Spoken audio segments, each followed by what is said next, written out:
Hi folks, I'm Matt and welcome to My Expanding Universe, a show where I go through the entire EU in chronological order as best I know how. Alright, well, we're at that time. We're going to go over books 5 and 6 of John Whitman's classic Galaxy of Fear series. So let's go ahead and dive in. Book number 5 is called The Ghost of the Jedi. Now in this one, Zack and Tash visit a space station where Tash goes in search of a character called Force Flow. It's someone she met over the HoloNet who has kind of been giving them tips and kind of helping them out the whole time.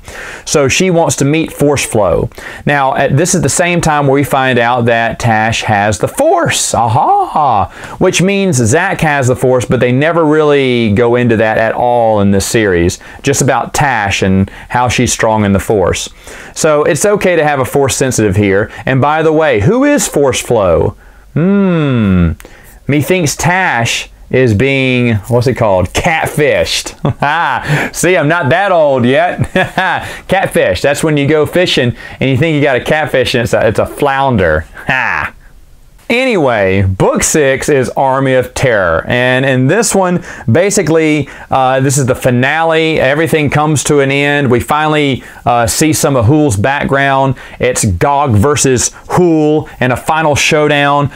Project Starscream finally comes to fruition here. It's something that we heard about actually in book 3, but didn't know what it was or what was going on with it until book 6. So this is the final showdown. Now this book was meant to be the finale, right? There were no more books planned after this. This was originally, it looked to be a 6-book series. But of course, I guess it was so good or it sold so well or, both, all the above, they got John Whitman to eventually write more. But this was supposed to be the big ending.